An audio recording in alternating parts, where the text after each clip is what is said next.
Yamde sappo e tati woni ɗo Dakar e ɗo RFI fulfulde to Doha leydi Qatar yamde sappo yeego.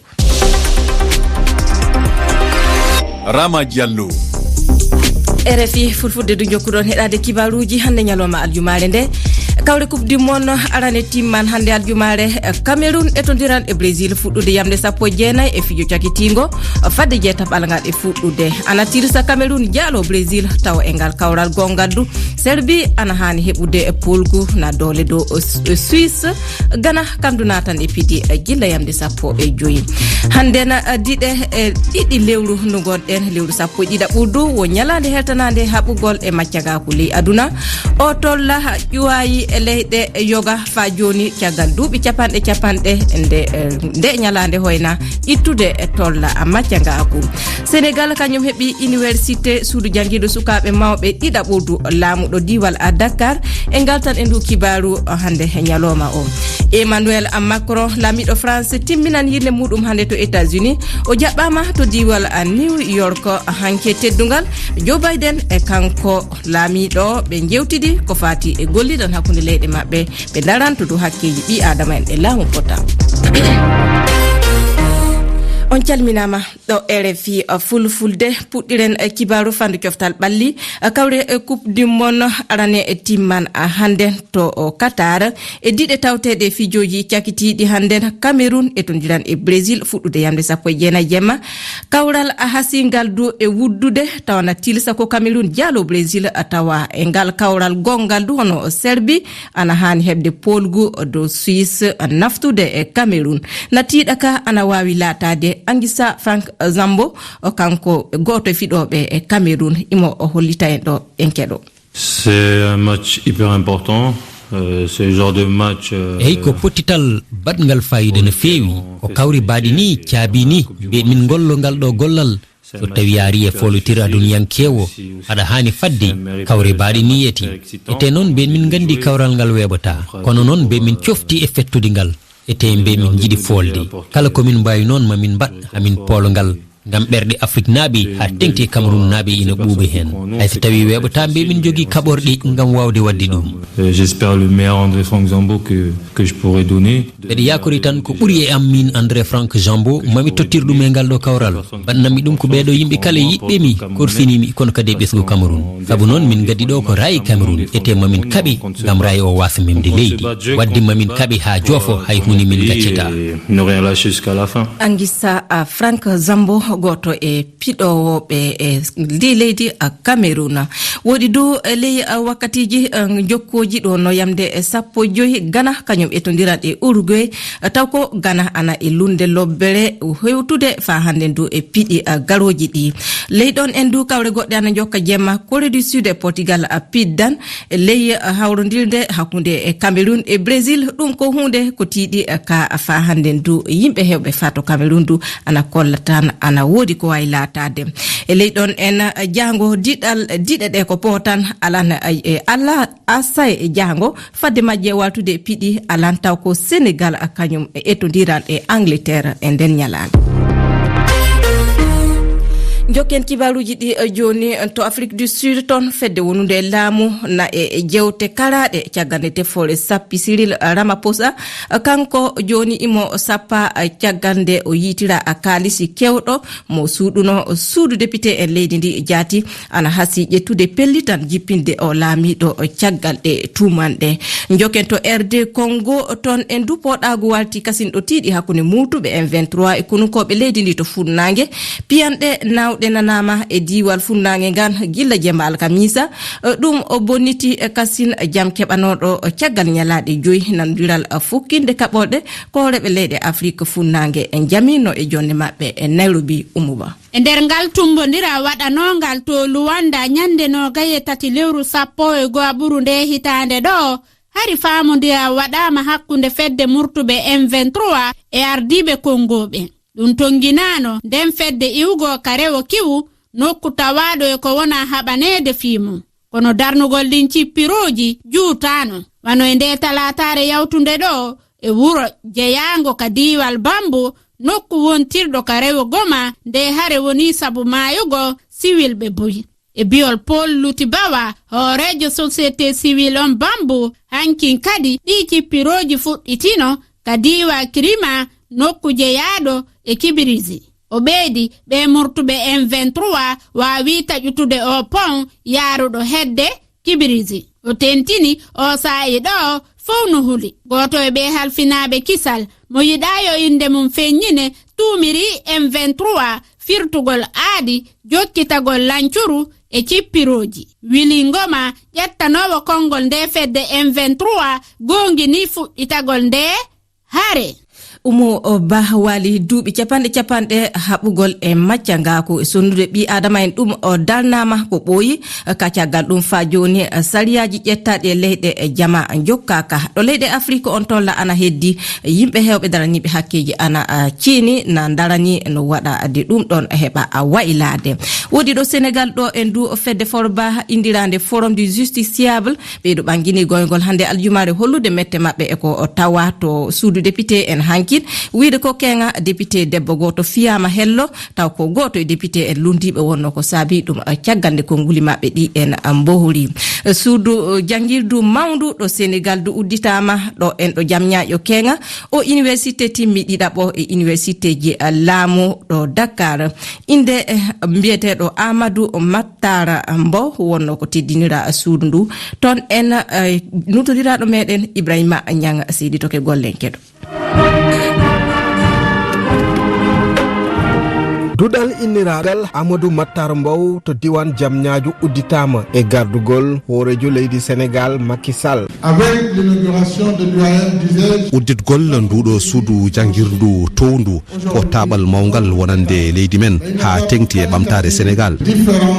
réceptacle pédagogique udditgol dudal ngal hawriti koye desawal ɗiɗaɓal inniraɗo Macky Sall. Fait que le prix vous le donnez tous les 2 ans. ngenari patunde e coggu jangde nde ko kala duuɓi ɗiɗi jagguɗon ɗum min noon giɗmi ko mbaɗon ɗum e kala hitande ngenari gadanigol ngol ƴetti coggu mum ko ɓiɗɗo Mali ɗiɗaɓol ngol ƴetti coggu mum ko ɓiɗɗo leydi Côte d'Ivoire.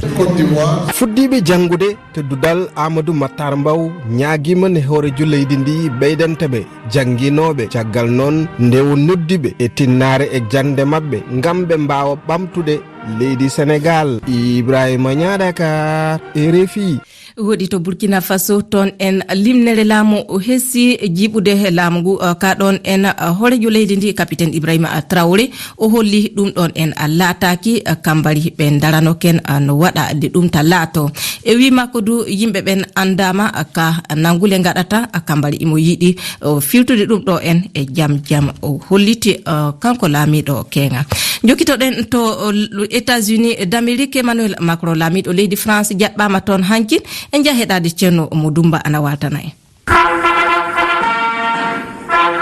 teddule ɗen fop waɗano sendingol naɓidal mawgal hakkunde Faransi e Ameriki. Joe Biden holli yela makko yo ɗum jokkodir haa ɓooya juuta. France kame Amérique ina jokki e daranade potal kame haqqeji bani adama dowlaji dendude Amérique noon mbawa jogade gollodiɗo ɓurɗo France ete jokkodiral ngal min goni e mahdigal e oɗo saaha hakkunde étudiant ji amen ɗi gollorɗe ɗe ma ɓeyde tengtinde bawral ɗe leydi ɗiɗi e duuɓi kewɗi gariyoji. Lamɓe ɓen ɗiɗo holli ɓe waɗi yewtere laaɓunde e bange eɓɓore Inflation Reduction Act nde Faransi e Europe naɓe ɓen feliri Ameriki ka ngeegu. Emmanuel Macron inni laaɓanimo wondema Joe Biden alda e annuye hulangol Europe kono lanɗo Faransi on watti ɗon. La France n'est pas venue ici. Faransi ardali ɗo landagol sulfu fi faggudu mum ko addi men ko andingol ko honno eɓɓore nden wonno e tampinirde men yaasi on hande ino holli iɗen haani ƴettugol pehe ngam jippirgol e tampereji adnoyankoji anden ko faalaɗen e ko honno liggorten. Emmanuel Macron e délégation makko on iwno ka suudu ndaneru e dow tama wodi to Ukraine ton hamne de ana jokki ko hewtata temedere ujunaji e mbiyen wonno ko mbaraton en kambe kununkobe leydi ndi ibe lima e limore mawnde sanne joni jokkitode yamde sappo e tati silmaji sappo woni ɗo RFI fulfulde jen famude ko nani en kibaruji jayneji ɗi ko winda e jayneji ko winda e jayneji Oumar Mamadou Sow salminama. mi salmitimo Rama Diallo mi salmini heeɗiɓe RFI fulfulde kala. Oumar Sow ko ɓuuri wartude kibaruji jayneji ɗi hande ini jeeya ko ɓuuri artude jayneji ɗi hande to Burkina Faso laamu wa capitaine Ibrahima Traoré ina wayno daɗi e sammineri caggal etare nde woofi ɗum ɗo e Sénégal ne kadi haala o debbo piyaɗo hello to suudu sarɗiji ndu ina yarde atayi sanne puɗɗiren to Burkina Faso etare sammineri laamu toɗɗinoma e mayirɗe yontere ƴaɓɓini nde laamu capitaine Ibrahima Traoré bakliɗɗo ko ɓoyani tan Paul Henri Sandawogo dami ba e golle diɓi mum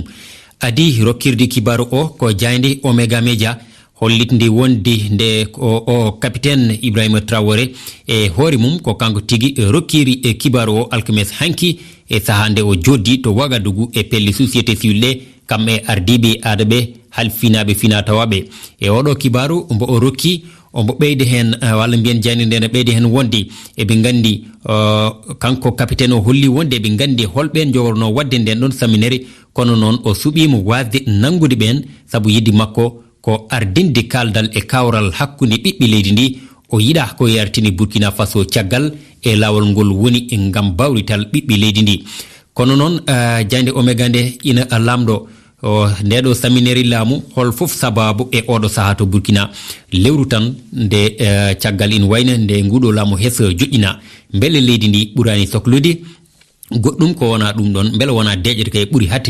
hattijinede hande wonande ɓesguji Burkina Faso ɗi le faso point net to banggue mum wi en ko ina wayna capitaine Ibrahima Traoré hulli kadi e haala mum woodi kalisaji cariaɗi caaka imorade e yogo e yimɓe ete anniyinoɓe samminde laamuɓe kamɓe ɓe ganda Oumar haala nde samminere wofande ɗum haɗay tan to Burkina haɗani toon holi fo jiɗɗo sakkande Ibrahima Traoré feere ko ngal ɗo lamdal darni jayde Frat Matin fo e wi ndeɗo jayde gendiri leydi Côte d'Ivoire yogo e yimɓe ni ina miijo oɗo kibaru mbo capitaine o rokkiri beele tan wona feere lelnani gam omo heɓa hoolare ɓiɓɓe Burkina woɓɓe kadi ina miiji ha joni e nder fratma en fo beele wona leydi France woni caggal ndeɗo e taari saminere laamu gam herƴinde ko woni e waɗede toon ko kam e ullude leydi e guite ɓeɗo dariɓe kar han mbi tan yo France yaltu e wertago leydi Burkina ley toɓɓere wonde nde Oumar ɗum ɗo en fitina tawaɗo to suudu député en Sénégal ko hunde herƴe hersinide waɗi hanki to suudu saɗiyankoɓe leydi Sénégal e wiide jande l'observateur nde ndin leydi ko député jo ɗin wayna député ɓe ɗiɗo tawaɓe landaji lundiɗi ɗi mbaɗi lati kam e kelle e ina wayno nandu mumen député jo debbo tawaɗo e Benno Bokk Yakar wonɓe e jappere nde Amin Ndiaye ñiibi meeɗi e kaɗeki secrétaire ɓeɗo député ɓe jiyaɓe e landu biteɗo parti de l'unité du rassemblement nde kanko on noon debbo o haali ko nguɗi ñagari fewde e mawɗo mabɓe o kono kadi rutti woni ceerno mabɓe on woni Serigne Moustapha Sy mboɓe mbi ko debbo o haali ko hanano ɗum haalde ko noon kay jande 24 heures nde addi konguɗi ceerno Alassane Sall gote député ɓe kolliɗo metti ɓerde mum e wiidi leydi Sénégal haanino ɗo yawtude a jarama Oumar Sow keɗoɗen altinere jaam keɓen kibaruji jaydeji gasi RFI Saint-Louis e dow 99.9 toɓɓere jeeɗiɗi RFI Ziguinchor e dow 88.6 toɓɓere jeegom RFI Conakry e dow 89.9 toɓɓere jeenayyi RFI Bobo Dioulasso e dow 99.9 toɓɓere nayyi RFI Bissau e dow 94. RFI Monrovia e dow 100.6 kala to tawaɗon ɗe leyɗe RFI fulfulde weltani on Salif Sow gonɗo toon en banggue e Saint-Louis a weltanama e heɗade RFI fulfulde jokkitoɗen ɗo en kanko Fatimata Sisa wane waran joni e yewtidinde on e tottama kongol a salminama Fatou mi salminima Rama Diallo mi salmini dendagal heɗiyankoɓe RFI fulfulde e kala kaɓe hikkori e o saha woɗi e toɓɓere nde ko hande nde wonande heltande kono noon woni hande ko aljuma yewtere nden ko udditinde e ko heɗiyankoɓe ɓen andi ko humpitata en hande ka yewtere udditinde ɓe wawa artude e yoga e taɓɓe yewtude e nder yontere nde ndelle mi acci on e nde yewtere udditande hande aljumare sakiraɓe weltanade on andinde on ko en galtan heɓodilde altinere so jaam hewtini en joni o Saliou Sow bangan masinaji Saliou Diaw bangan masinaji